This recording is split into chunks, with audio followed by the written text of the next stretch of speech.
You're listening to MinerTalk on demand exclusively on 600 ESPN El Paso. Stay up to date with MinerTalk by downloading the free 600 ESPN El Paso mobile app. All right, welcome live from the District West, 3233 North Mesa. Come on out and join us. I'm Adrian Broadus, along with Sal Montes, back at our River Oaks Property Schoolyard Sports Studios. This is MinerTalk. UTEP makes history tonight and defeats the University of Science and Arts at Oklahoma, 123-72. If you want to talk about it with us, MinerTalk is underway. Our telephone number here to get started, 915-505-6009. Here on the program, 600 ESPN El Paso on social media, everywhere, 600 ESPN El Paso online. Saying what's up to Levi, Alberto Reta in the house as well. It's great to see people out here as well. And we're just getting started here on the program. Sal, this is the University of Oklahoma Science and Arts. UTEP put up they won almost by 50 tonight when it was all said and done. Mm-hmm. And for the Miners, they just look ahead to a big one, which is next week. They've got a big one, 51-point victory tonight, but they've got a big one coming up Monday against UC Santa Barbara. That's going to be a huge one, Sal. Yeah, it definitely is because while looking at Santa Barbara today, let me pull it up. I know they had Portland State today. Let's see if I could get that score. I remember doing that score in the update here, but nonetheless, though, that contest there for the Miners is not an easy one. And what the heck? I cannot seem to find it. There we go. It's 64-60. 7 minutes left in the second half between Portland State and Santa Barbara. So, I mean, Portland State's no slouch either. Nonetheless, though, Santa Barbara will be tested coming into the Haskins Center against the Miners. Miners, I mean, yeah, 2 wins of 120-plus on each night, but now you get to go up against some dogs, some guys who are probably at a higher level than you, not just this year, but maybe in recent years, or definitely in recent years as well. That's the real test. And the one thing I hate, Adrian, if I can just be honest here, I don't like how this was an exhibition for arts and sciences, where it counts as a real game for the Miners. I really think it should have been an exhibition for both. It's hard for me to look at this team and see that they're 2-0. I look at it as 0-0. I don't count these games, in my opinion. You know, they're just kind of glorified scrimmages, right, Sal? I hear you completely on that. I mean, look, I said this going into this game. The only way that I'm looking at this one is just the newcomers. I'm having a good time watching the newcomers actually play against another team for the first time. I've been watching Zid Powell, Corey Camper Jr., David Terrell Jr., Trey Horton, Elijah Jones in practice this entire time. And I haven't actually got a chance to see him on the court against anybody else. So, I don't care who it is. If it's McMurray like on Monday, the Science and Arts of Oklahoma here tonight, I get it. I hear where you're coming from because I'm with you. I don't really take these as like wins necessarily. Like, let's talk about this one at the end of the year. No, I don't take it like that, but I do take it. Let's see how the newcomers are. Let's see how they come along. Let's see what we see from them early on into the process, knowing that newcomers is how this team was, typically really built over the offseason, despite having some of the starters returning back into the fold, like Calvin Solomon, Otis Frazier III, Tay Hardy, which, by the way, those 3 have really taken a jump or a step forward. In terms of just the way that they're handling their business, I'm impressed with those 3 right there. You throw Kevin Kalu in the mix, he played better tonight compared to Monday. That's how I look at these games right here, Sal. And just taking the newcomers and seeing what they can bring to the table. And you know what, too, Adrian, on a relatable but different note, while we're on the topic of this game leading into the game against Santa Barbara, I got to give a shout out to UTEP Marketing. You know why? I just received an email to my personal one, not related to Town Square, not related to my old UTEP email address. I don't even have access to that anymore, by the way. Nonetheless, though, the subject is UTEP versus UC Santa Barbara, and the name is Coach Joe Golding. That's the email name, and then it's a Ticketmaster email from them. But they're already sending out these emails saying there's tickets for sale starting as low as at $9.15. And basically, if you've purchased tickets to a UTEP game from Ticketmaster before, you've probably already gotten this email fresh off the press, man. I got to give them credit for that. You got to jump on it right away if you're the marketing team. And they're getting the word out there. You don't have to find out last minute. You probably have that email right now. Hey, that's a really good point, Sal, because the marketing side of it is so important. And just to hype this game up in a big way, UC Santa Barbara, that's an important game for the Miners coming up here on Monday, and I get it. All this is early. I also understand, look, I come from a perspective of knowing this basketball program and knowing and understanding it's far different than how we evaluate the football program. Listen, the football program has been historically bad. I mean, we're talking 50, 60 plus years of bad football action.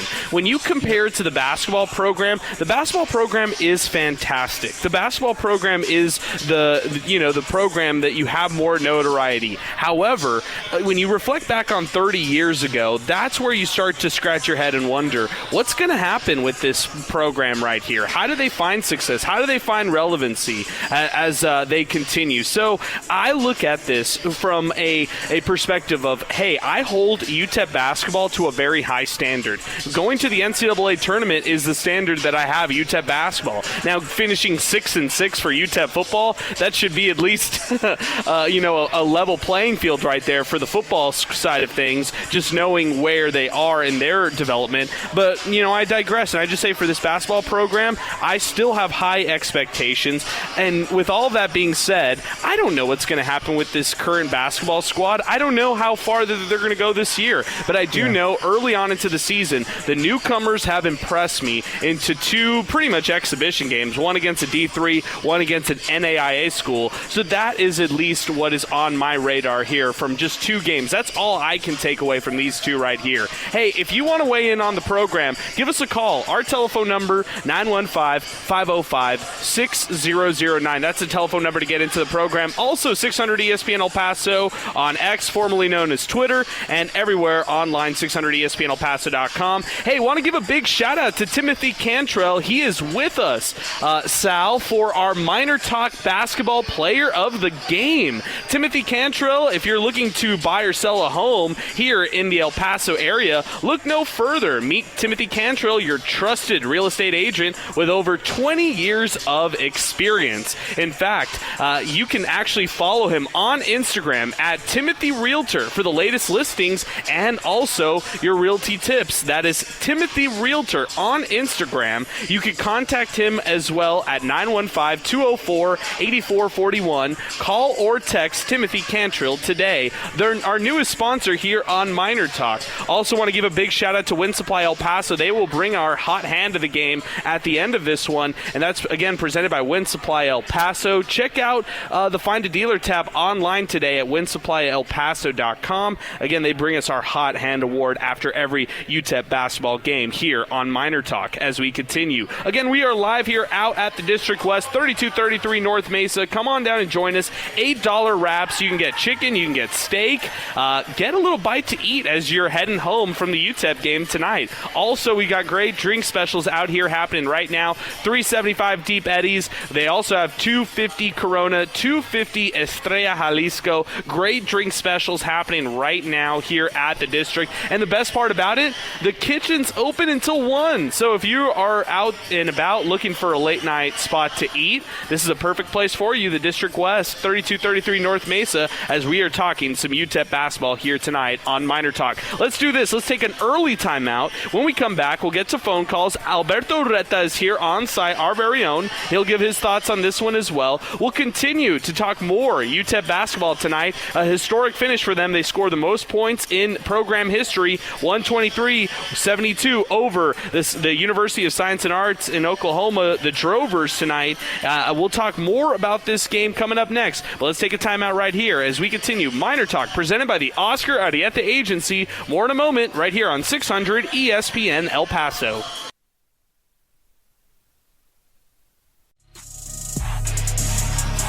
All right, welcome back. We are live. MinerTalk continues, presented by the Oscar Arieta Agency. We are live here out at the District West, 3233 North Mesa, for a special post-game edition of MinerTalk. Sal Montes, our co-host, joining us back at our River Oaks Property Schoolyard Sports Studios. Alberto Ureta, our very own, he is here on site out at the District West. Alberto, you got a chance to listen in on the opening segment between myself, between Sal.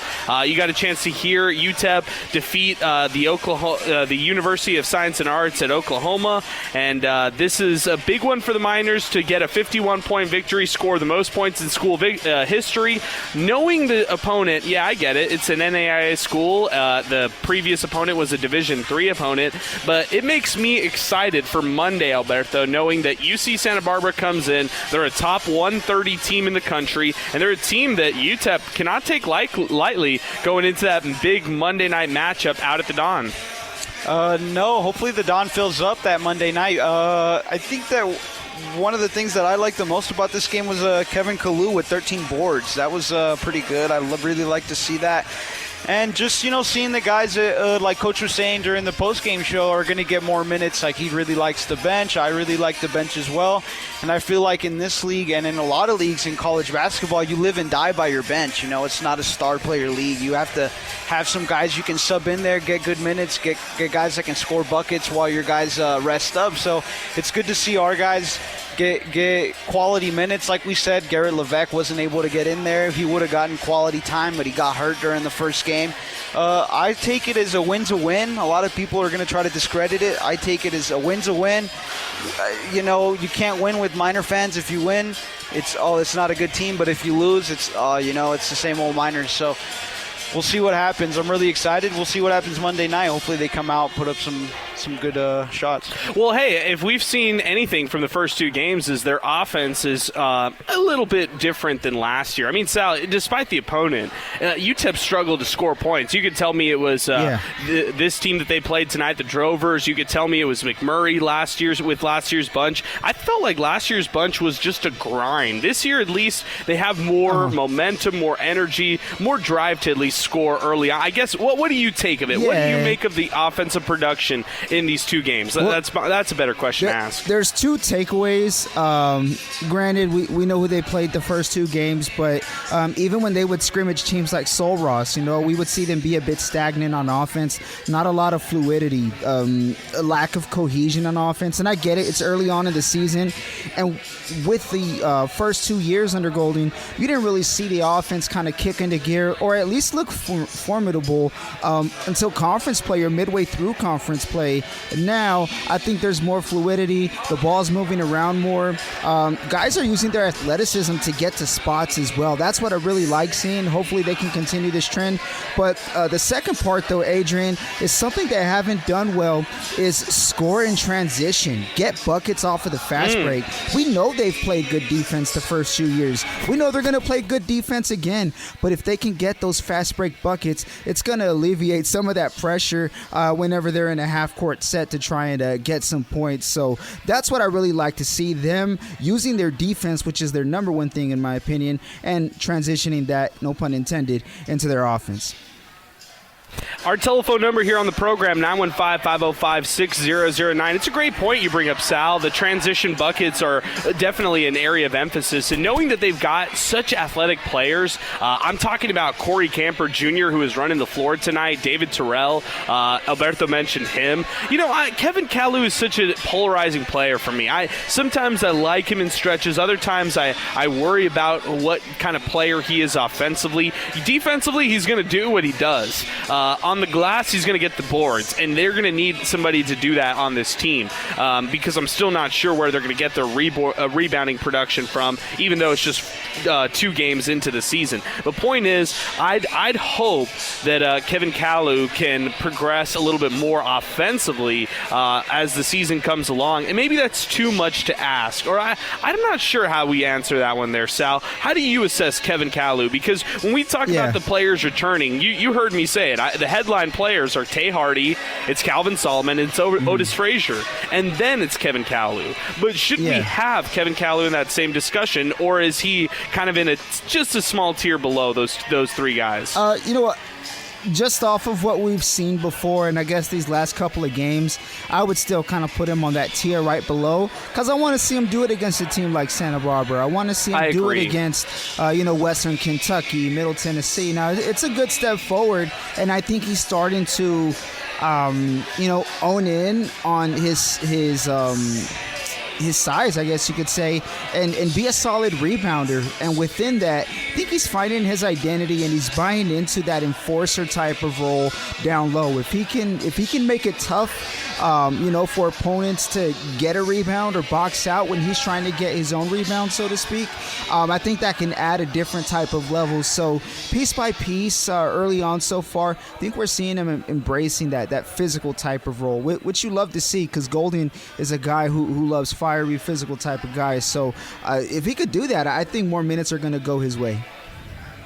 Hey, we are continuing out here at the District West, 3233 North Mesa. Come on out and join us if you're anywhere in the area. Come on out and stop by. There's great drink specials happening right now. They've got specials on Coronas. They've got specials on Estrella Jalisco's, specials on Deep Eddies as well. And, in fact, you can come by and take advantage of their $8 wraps, chicken wraps, by the way, that are fantastic.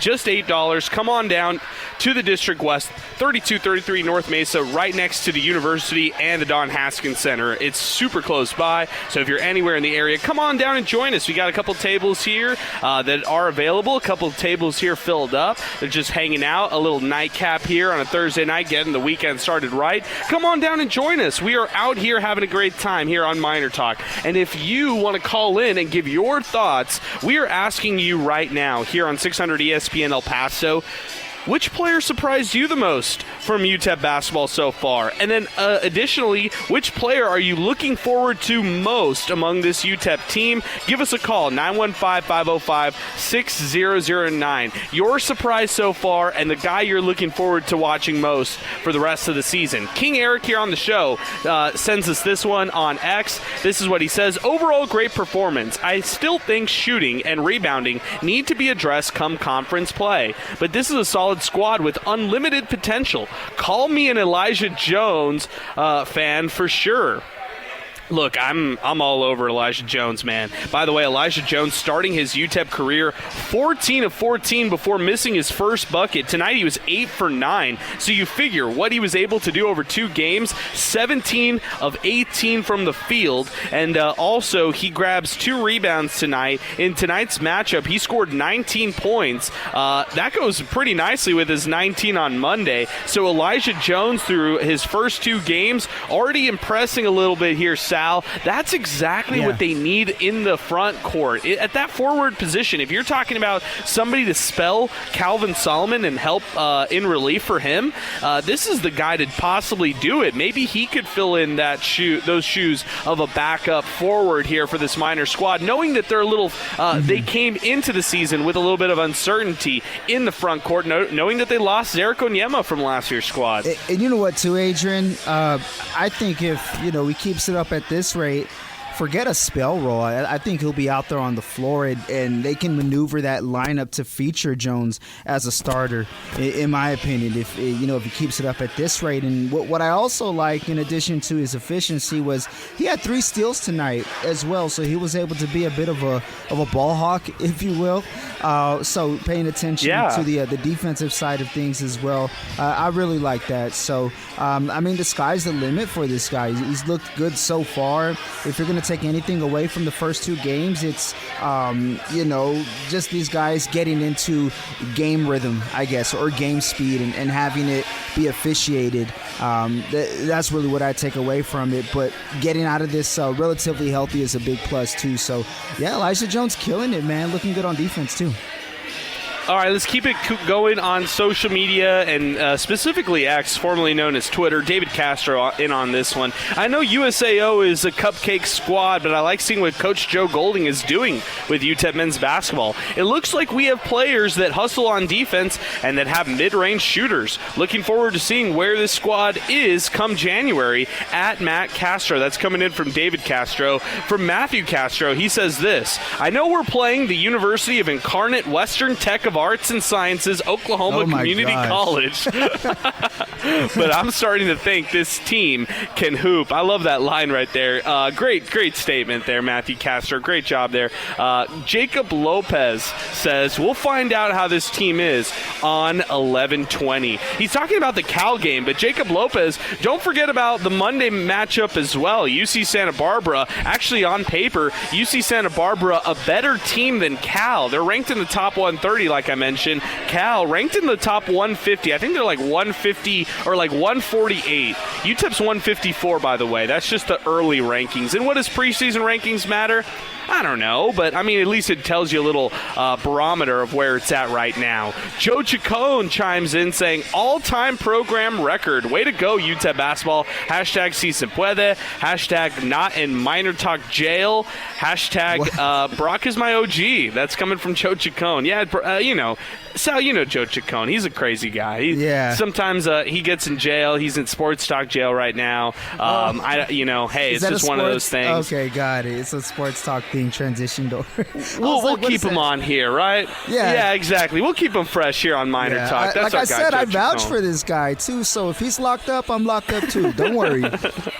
Oh man, Chris Portillo says this sarcastically. I'm sure that the last 2 games have prepared UTEP for Cal and Oregon.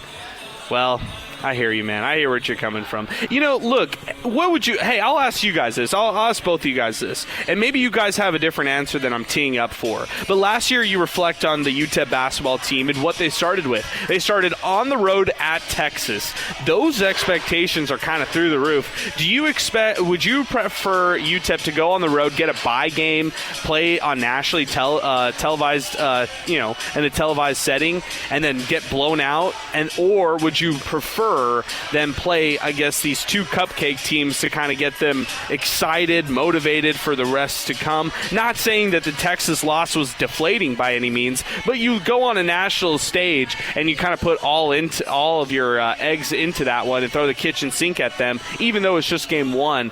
I feel like that's an emotional game, just knowing it's a it's a nationally televised matchup. Sal, we'll start with you. Yeah. Your thoughts. What do you think about this one? You know what? Where would you go? I'm all in. You take the tough test, in my opinion. Look at what Abilene Christian did their first game of the year, going into a Gallagher-Iba, defeating the Cowboys of Oklahoma State. You got to have that confidence early on, and you can really set the tone.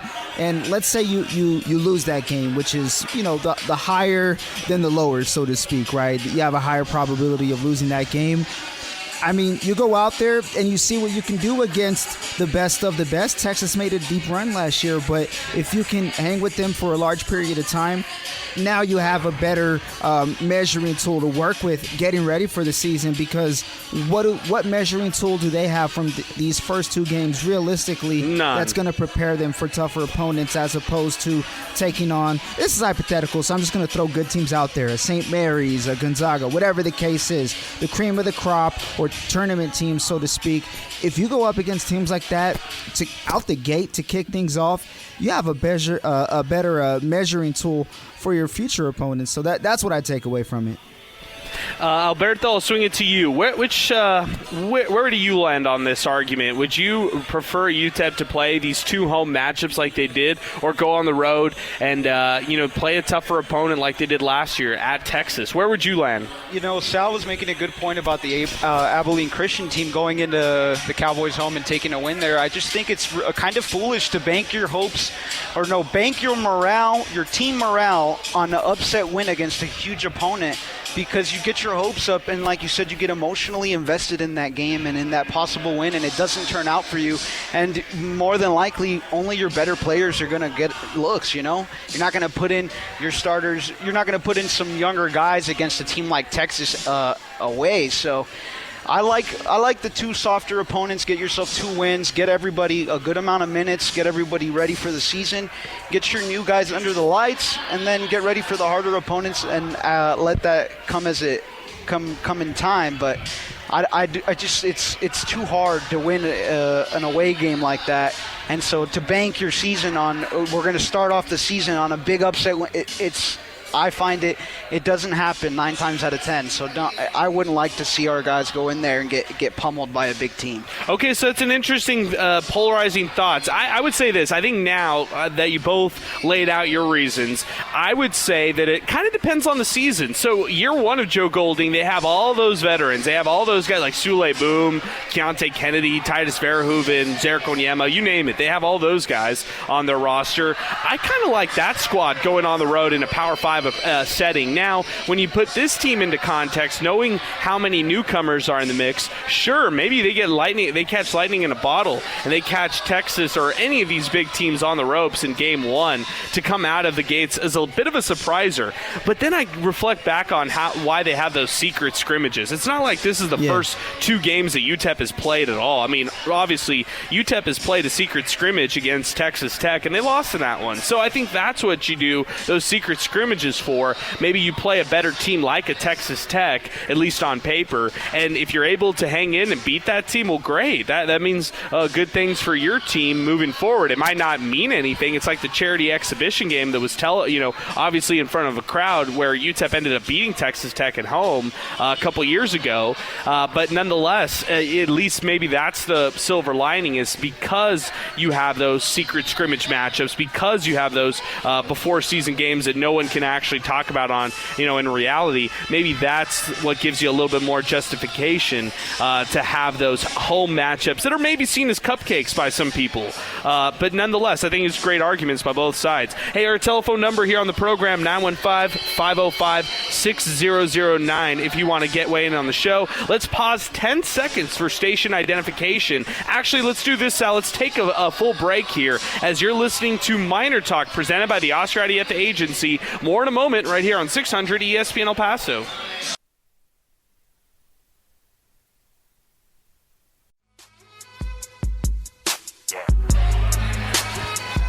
Welcome back. We are live here out at the District West, 3233 North Mesa. If you're anywhere around the area, come on out and join us. Miner Talk Special Edition.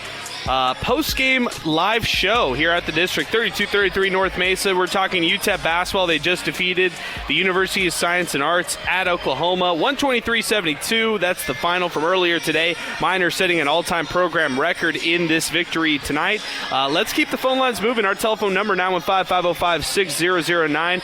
Feel like tonight might be a shorter show, slower show as well, but we are happy to take your comments here as we continue on Miner Talk. I've said this once and I'll say it again. It's tough to read a lot of these posts that come in, knowing how difficult and how hard it is to read through X, formerly known as Twitter. But let's do it. Joe Chacon is chiming in.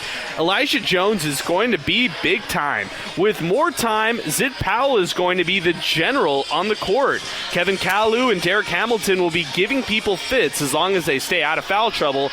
Bear with me.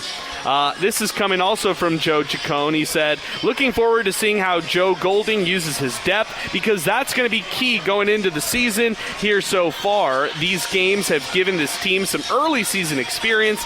Still going. All this builds confidence. It's so nice to see this team not only get to the free stripe, but hit 75% from the free throw line. It can be much better, but I'll take it over last year's team.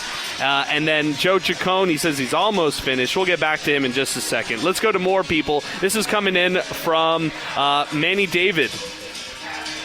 Another good win, even if it was against a cupcake, gives the reserves a chance to get some playing time and build confidence. UC Santa Barbara will be a test. The next big test will be versus Cal. I like this team, especially Elijah Jones. Another great game. Hashtag Miner Talk. Trey Chauvin, we will see what they got Monday. If they win then, they are for real. If not, same stuff, different season. That's coming from Trey Chauvin. Chris Portillo, I'm sure the last 2 games, I said this one already, prepared them for Oregon. I said that one already. Tristan Pence here on the show. The Miners were impressive tonight. Only 9 turnovers. There is very little drop-off when UTEP goes to their bench, and this team plays with a great deal of confidence. I think this team is much better than predicted. 6th place finish in Conference USA, coming from Tristan Pence. Hey, big shout out to Tristan Pence. I saw you from afar, Tristan, but I wasn't able to say hi to you. Hey, I hope you had a good time tonight, and great to hear from you here on the show. His last one, Joe Chacon's last one, said, Salmo is my dog. Hashtag we ride together, we die together. Bad boys for life. Hashtag Sal is posting my bail. Yes. Hashtag free Joe.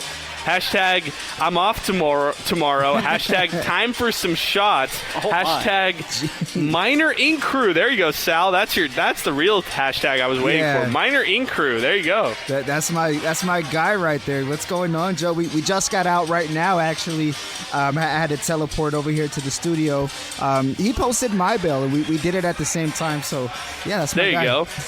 Awesome stuff. Hey, I appreciate it. This is coming in from Felipe Candelario Jr. I'm tired of people calling the first two teams we faced inferior. We as UTEP fans don't have the right to be saying that. I like what Golding is doing, but we haven't competed for a championship for a long time, and we have not been to a tournament for an even longer time. Frazier, and that's coming in from Felipe Candelaria Jr. Hey, Felipe, this is what I'll say to this. They're inferior because they're not in Division I. That's why I would use that word right there, knowing that they're a Division III school. They're also an NAIA school tonight, like as tonight's game showed you. That's what I'm saying by that. Now, if you're talking to me about inferior teams across the conference, well, it's harder to say stuff like that if you're talking about this UTEP basketball program right now as it stands. Hey, this is coming in from our pal, the Mayor LC, Eddie Morelos.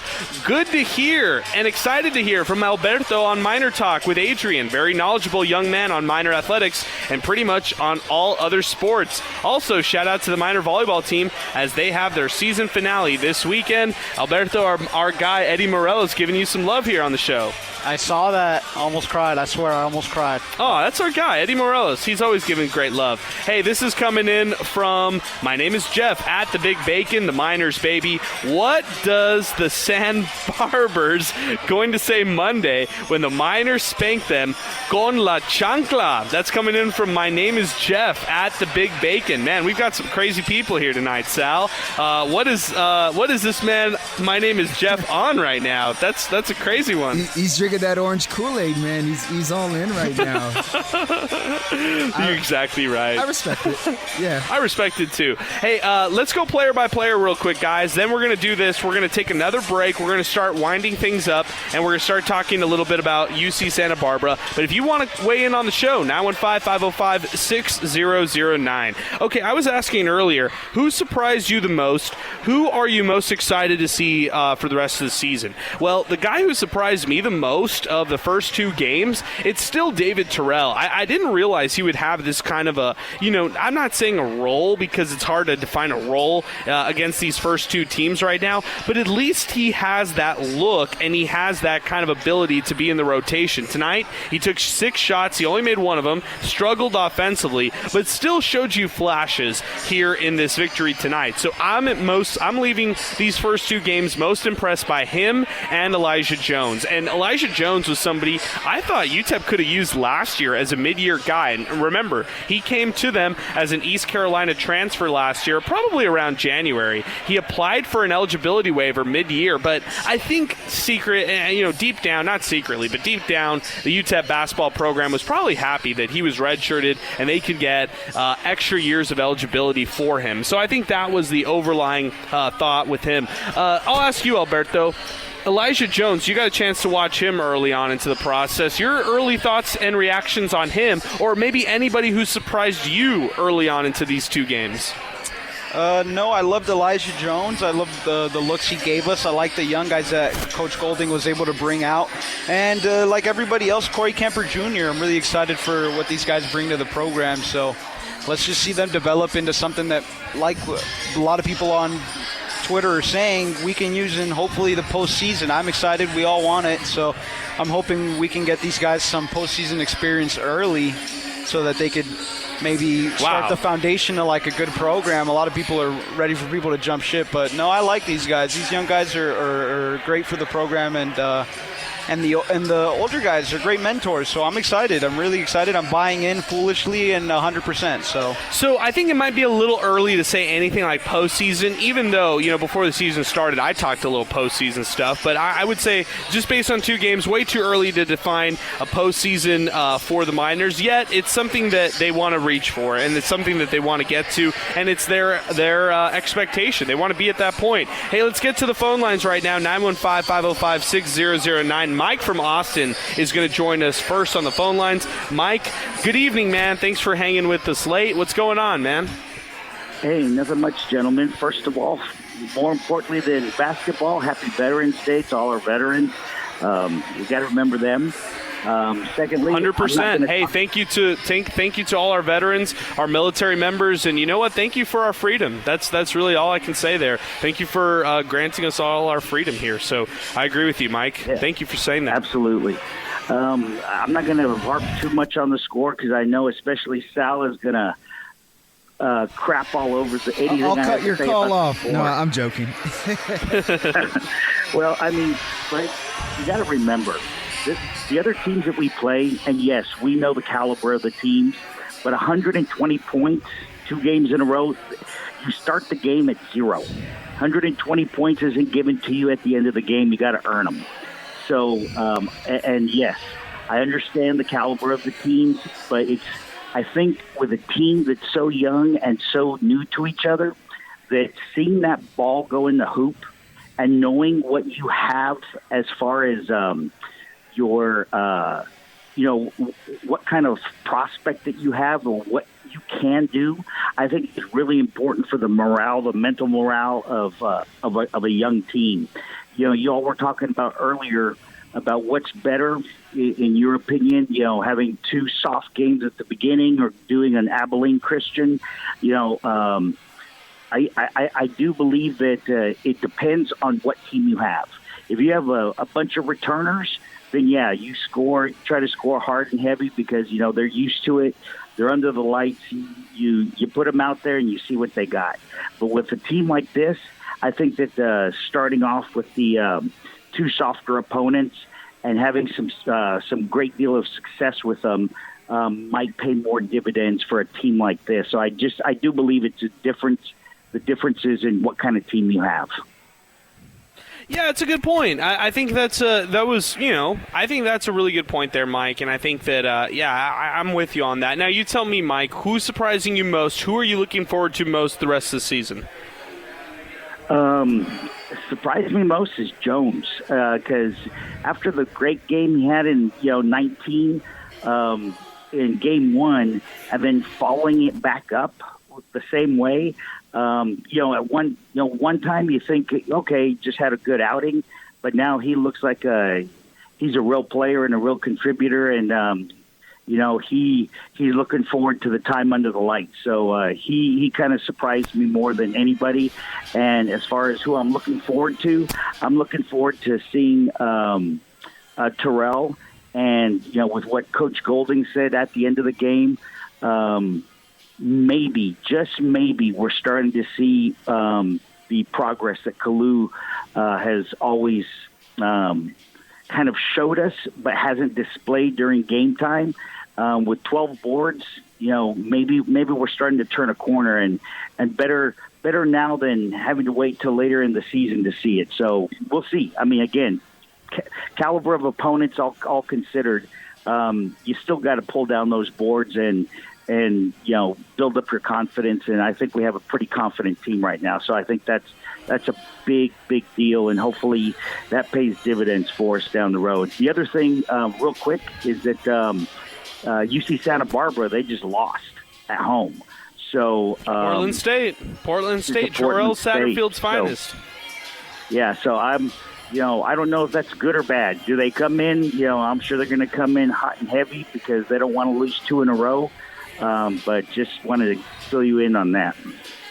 Yep, I was very aware, Mike. Hey, and I appreciate the phone call, Mike. Thanks for weighing in from all the way out there in Austin, and thanks for joining us, man, here on the show to get started. Our telephone number, if you want to follow that call up, 915-505-6009. That's right, Portland State wins tonight, 82-76, and in the game, former Miner Terrell Satterfield was active in this one.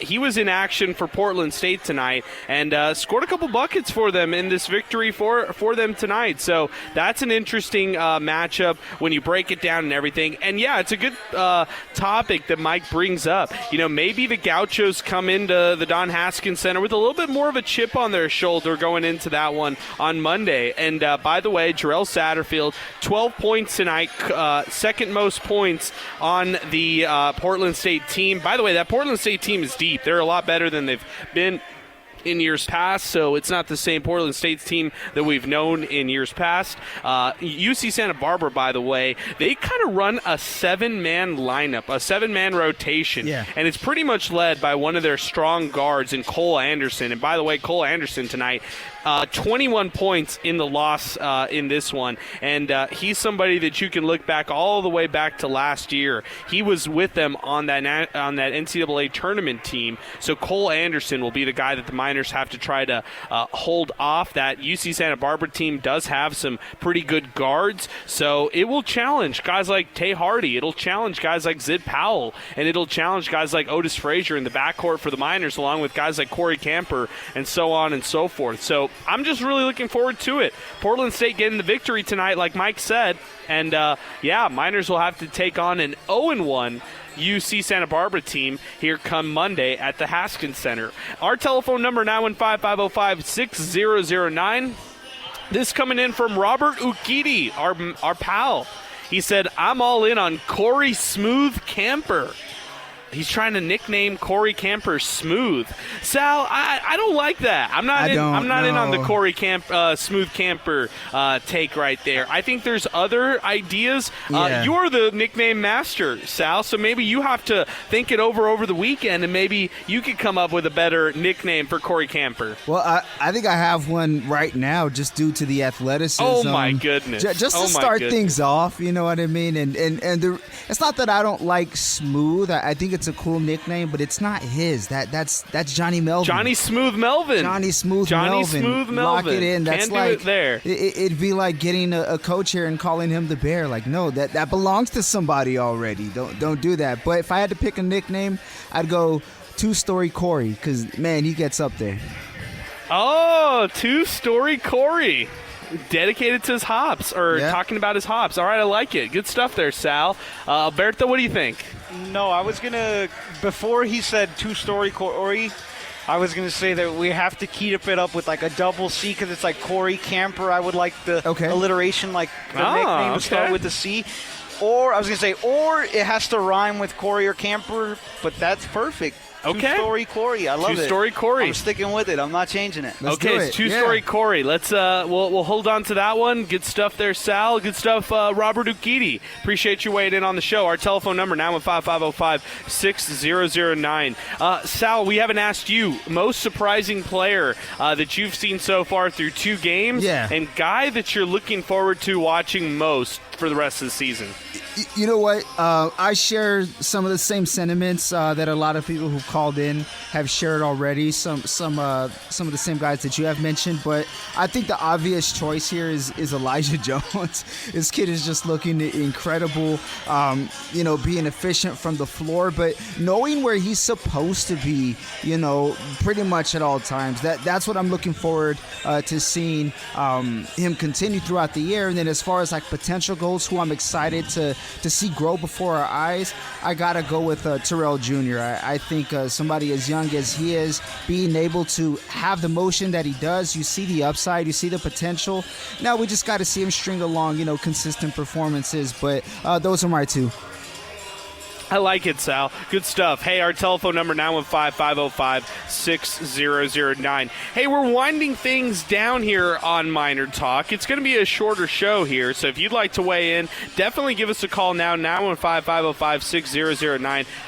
Let's go out to Jimmy, who is next on the phone lines. Jimmy is joining us next, 915-505-6009. Jimmy, good evening. What's happening?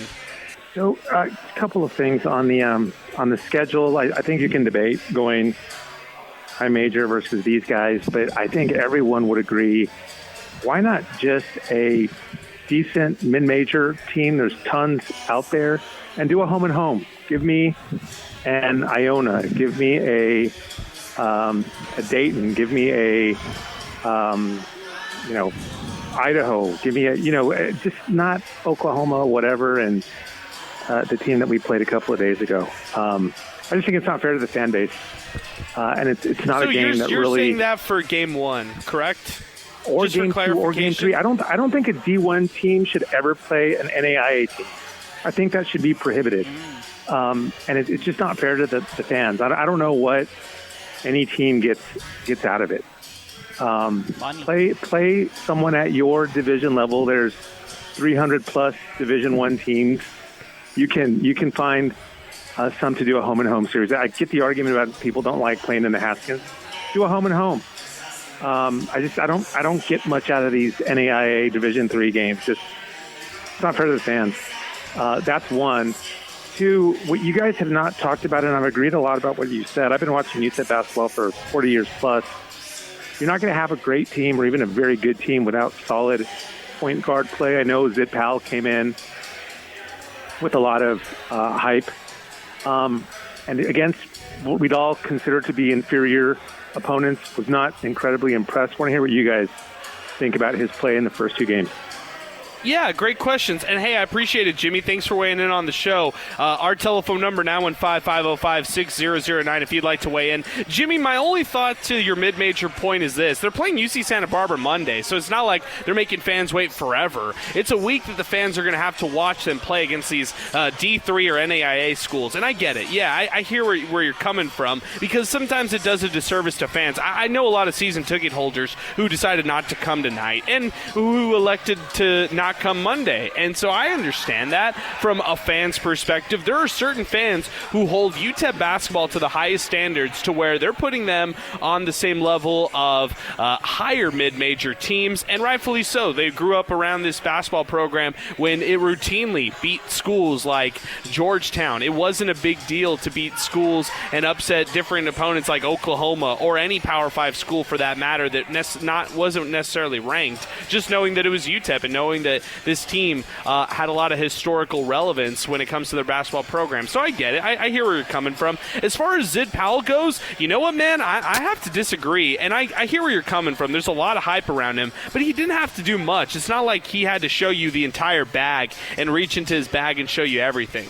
No, Zid Powell did exactly what he was supposed to do, and that's just be kind of that facilitator, not try to do too much. You know who did a lot, and I'm not saying that he tried to do too much. No, I'm saying he did a lot and was productive and was efficient while doing so, is Tay Hardy. I think he's going to be the staple in that backcourt throughout the season, and I think he's going to be kind of that leader in itself. But you need Zid Powell to be great. They need Zid Powell to be that guy who helps them out in transition, scoring offense, being the alpha on this team who's going to talk smack to their opposing teams. That's the role that Zid Powell will play with this group moving forward. And I think it's really important for him to play that kind of role. And so, no, I'm not alarmed whatsoever. Did he play a little passive at points? Sure. But I could also point fingers at guys like Calvin Solomon in this game.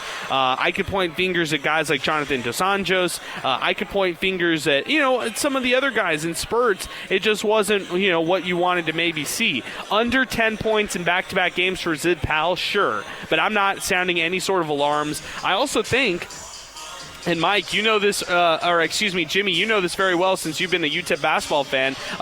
This is year 3 of Coach Joe Golding. The defense is something that newcomers say is hard for them to grasp early on. So it takes time. And I'm not trying to make excuses for Zid Powell. I'm just saying why you're not seeing maybe him burst onto the scene necessarily like you maybe expected. So I'm not worried. I'm not sounding any alarms. Let's talk after this month and let's see a full sample of games. There's going to be, and I know you know this, Sal, but there are going to be a lot of people who are going to react to UC Santa Barbara either way. If UTEP has success or doesn't have success, they're going to react in a very, very opinionated way after Monday. But I think we should reserve our overall thoughts on this team until after this month. I think this month will tell us a lot about this group, but I do not think we need to overreact after Monday either way. I think it depends on how the game goes. If they look completely unprepared if they just look lost out there, then yeah, a lot of that criticism is definitely worth it. However, on the flip side, if it's close and, just judging off of what Santa Barbara's accomplished these last couple of years, if you're in it with them to really kick things off, that's when it becomes, I don't want to say less acceptable, but the poorer they play, the higher the criticism is accepted, in my opinion. If it's close and they have a chance, or even if they win in a close game, that's the complete opposite. So I think it just depends, man, on how it goes. Hopefully they're ready to go and it's a solid game, but it's just hard to imagine not feeling some type of way if it just goes completely wrong. I agree with you there, Sal. I mean, people are going to be opinionated either way exactly, on that one. Hey, let's go back to the phones right now, 915-505-6009. Joining us next is Ronnie, our man. Ronnie, we've made it to basketball season, my friend. What's happening? Oh, God, we've made it. Yes, we have. I agree. You sound relieved. I agree with the last caller, Jimmy, man. I mean, this is Golden's year 3. There's no way you should be opening up with these type of opponents in year 3. I mean, you just shouldn't be, right? Like, this is the year that we're going to either give you the contract extension or let you play out your contract and then decide what we want to do. You've had 2, summers now to recruit. You can see the team is got more offensive firepower, in terms of depth than they've had under him. Like, you shouldn't be playing these games to get 50-point wins. It literally does you absolutely no good in any shape or form. There are 1,000 teams. Can I ask you something serious, Ronnie? Let me ask you something serious. Would you take this game, UTEP versus an NAIA school like they did tonight, or UTEP versus themselves, like a scrimmage, like orange versus blue scrimmage game? What would you take? Well, if that's all I can choose from, I would take an inner squad. But I know for a fact you could have got a Division I opponent either at home or on the road, right? I don't want to hear that people don't want to come to the Dom, because let me tell you what UTEP has that a lot of people don't realize. They got a freaking charter plane. Fire the damn thing up and go play somebody. It's as simple as that. So I don't want to hear that you can't get people to come to you. Sure, you're absolutely right, you can't. But you have a freaking charter plane, man. Fire the thing up and go play 2 quality opponents. Maybe you make some money, maybe you don't, but at least find out right away, what you really have, because UTEP doesn't know what they have because they haven't played anybody. And if you think he's going to play 10, 12 guys, not happening. The roster the rotation has to get shortened to about 7 or 8, which is what he typically likes. And we know that there'll be some shuffling of guys when guys start to struggle. That's kind of his MO. But you need to get all that stuff out of the way now, man. I wouldn't want to be finding that out later in this month heading into conference play, because let's not forget, last year, Ronnie was the downer when he called in when we lost competitively to Texas, and how that turned out for us. It was a 14-win season. Once again, you're right. You're usually right on things, which is scary. You need to figure out what usually you got right now. That's what these games are for, man. To figure out what you got. But there's no way he can pop that film in and say, "Okay, I've got X, Y, and Z." There's just no way, because you're playing kids that could only dream of being at this level. You know what I mean? So you don't know. We don't know what Zip Powell is, because he's only going probably 60% out there because he just left Buffalo, where they're not playing these type of games. So he's like, man, I don't know if I'm supposed to go hard. I'm not supposed to be – I don't know what to do in this situation, because this ain't what I'm used to seeing. You know what I mean? So the kid doesn't even know what he's supposed to do and when he's supposed to do it. I still – same thing with Tate Hardy. He looks – this way one minute he doesn't, because once again he's probably like, dude, what is this? And then let's not forget, in December UTEP's going to play Western New Mexico, and no offense to our New Mexico brothers over there, but in year 3, man, you don't need to you can buy 3 wins at your level at least. You can at least do that for me, right? We're giving you a lot of money here, Joe. You can at least buy 3 wins at your level in year 3, my guy. You don't got to scratch the bottom of the surface here to get 3, home wins. At least make them 3 wins at your level. I mean, we just saw Southern go on the road last night and beat UNLV by 14, after getting trounced by TCU by 30 2 nights ago. Come on, man. There's plenty of people that will either allow you to come in, or that you can say, hey, we'll sweeten the pot and bring you in. But, like I said, don't get too high on this team yet. Don't get too low. My concern would be this. This team looks more offensively gifted than what he's had. but they also look like they could be one of his worst defensive teams once it's all said and done. And I ain't going to lie to you. Letting the D3 school in high school get 70-plus points on you, yeah, that's a no. That's a no-go, my friend. That is a no-go because we know Goldie's had teams in the past that couldn't even score 70 themselves against Division I opponents. And you let two teams come in here, once again, no offense to those kids, they're playing hard, and kudos to them. You let those kids come in here and get 70 on you? I don't think so. It's like he's traded one for the other. I hear where you're coming from, Ronnie, and I see where you're coming from on all this. Hey, quickly, surprises on the team, any roster additions that jump off the page to you, and you're like, hey, this guy could maybe be a guy. I know you mentioned Sid Powell, but maybe giving a 60% effort. Do you take anything away from any of the newcomers on this squad so far? No, because I think for UTEP to beat people and get to 20-plus wins, Sid Powell has to be a guy. Like, he has to be what he was at Buffalo. I agree. Flat out. They can't afford for him to be bad. Exactly. You can't afford for him to have that type of saucy mentality, right, where it's, game by game. Like, you need to know night in, night out, this is what you're getting out of him. Like, he has to take the reins on that. And that's why I think these two games hurt you more than anything, because if he's not the guy for him, you know what I mean? They're in trouble, man. And don't get too high. They'll probably beat Santa Barbara because they're going to play without their Big West Player of the Year, A.J. Mitchell. He didn't play tonight. He probably won't turn around and play Monday unless something crazy happens, which really affects them. So don't get too high on that win either, because you're getting a team that's banged up and literally not having the Big West Player of the Year. That makes huge dividends for them. That would be like, So who is that, Ronnie? What's the name again? A.J. Mitchell. Okay, yeah, he didn't play tonight. I got you. Yeah, he was Big West Player of the Year last year. He's preseason Big West Player of the Year again, and he didn't play tonight. He's banged up, and he probably won't play on Monday unless something miraculously happens on the training table. Wow, that's interesting stuff. Hey, Ronnie, appreciate it as always, man. Thanks for weighing in here on the show as we continue.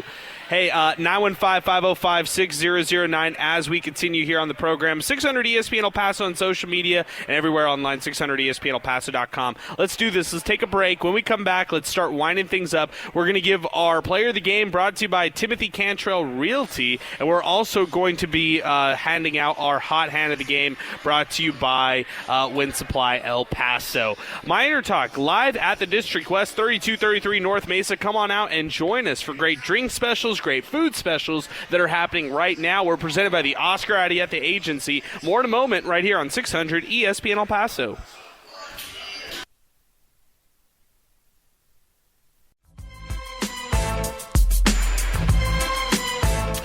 All right, welcome back. We are live out at the District West, 3233 North Mesa. Come on out and join us. It is MinerTalk Live, presented by the Oscar Arieta Agency. Hey, the Oscar Arieta Agency is currently looking for more people to be nominated as the next hometown hero. If you know somebody who's deserving of being the next hometown hero, recognized at the next UTEP basketball game, check them out online, OscarArietaAgency.com. You can actually nominate a hometown hero online today, and that's thanks to our presenting sponsors here on MinerTalk, Oscar Arieta Agency. Hey, let's head out and let's start doing some awards here on MinerTalk as we continue. If you want to duck in a late call, now is the time to do it. 915-505-6009 to get into the program. 600 ESPN El Paso everywhere online and on social media as we continue. Hey, for our first player of the night, let's start off with our player of the game, brought to you by Timothy Cantrell. And by the way, thanks to Timothy Cantrell here in El Paso, your trusted real estate agent with over 20 years of experience. Big shout out to him for joining us here on MinerTalk. Our player of the night tonight will be Corey Camper Jr. 17 points, a big effort by him. The newcomer, Juke Code newcomer as well. He was 5 for 7 from the floor, 3 of 4 from beyond the arc, and again had 17 points. Second most on the team, Corey Camper Jr., our first ever player of the game, brought to you by Timothy Cantrell. And by the way, you can check out Timothy Cantrell on Instagram at Timothy Realtor for the latest listing and tips. And if you're ready to take that next step, whether it's selling your home, whether it's buying a new home, contact Timothy today. You could reach him at 915-204-8441 via call or text. That's Timothy Cantrell here, our player of the night sponsor as we continue. As far as our Hot Hand of the Game award, this one has to go to Elijah Jones. This man, he's only missed one shot wearing a UTEP basketball uniform, and I get it. I know the opponent so far, but still, Elijah Jones, 8 of 9 tonight, 19 points, 2 rebounds in this game, and also hit another three-pointer. Big night for him. Again, that is Elijah Jones coming up big for them tonight, and he is the hot hand of the game presented by Wind Supply El Paso. Hey, our telephone number as we continue, 915-505-6009 to get into the program. 600 ESPN El Paso on social and everywhere. 600ESPNElPaso.com. Let's keep things moving here. Want to shift things over, turn the page, and look to UC Santa Barbara. The Gauchos 0-1 on the season. You heard Ronnie mention Mitchell didn't play against Portland State, but Alberto, signs point to him possibly playing on Monday. A reporter out for UC Santa Barbara reported that it's a minor injury, so that's something that we're going to have to monitor all weekend long. What's the status of somebody like Mitchell, who is a Big West player of the year, preseason select at least? What would be his status? That's going to be the big thing to monitor moving forward. Yeah, as we were talking, looks like he'll be back, or I expect him to be at least with some limited minutes. I'm thinking. I don't see him being out the first 2 games over something minor. I know while I was checking on Twitter, it looked like the lines for the game of that Portland State game moved right before the game. So not even Las Vegas knew that A.J. Mitchell wasn't going to play. So they had UCB play Santa Barbara winning that last game against Portland. So I don't know. Hopefully he plays so that UTEP fans won't try to take this win from them. So I expect a great game on Monday. Hopefully the Dawn gets full. I know you were saying that some fans were saying they weren't even thinking about making it out. I just want to remind them that when you don't go out to the games, no matter the opponent, the only person you hurt is UTEP athletics as a whole. You're not really hurting the program in and of itself. The entire program of athletics suffers. And so I just want to remind them that. So hopefully get out there, buy concessions, be in there, get loud, get the Dawn vibing, get it nice and full for the Miners. They deserve a good crowd. And as for the Zid Powell talk, I expect him to open up, to blossom up later into the season. A lot of people are kind of early doubters of him, but I think the team in and of itself is still finding its groove, still trying to learn how they play with one another. So I expect him to kind of pick up more steam as the season picks up. So I'm not worried for Zid Powell. I think he'll be all right, and I think the team will be all right. We're just excited for the season. Sal, as we wind things up and we look over to Monday is a big matchup for the Miners, and I know Alberto's saying, hey, he's fired up about this when he wants a good turnout. Yeah. I don't know how it'll be on a Monday. Mondays are hard for people, and I get it. I mean, we've seen great crowds. We've seen crowds that are a little bit underwhelming to a degree. Point is, I'm just excited for basketball kicking off, man, because, or I should say tipping off, because as the football continues, it gets tough, man.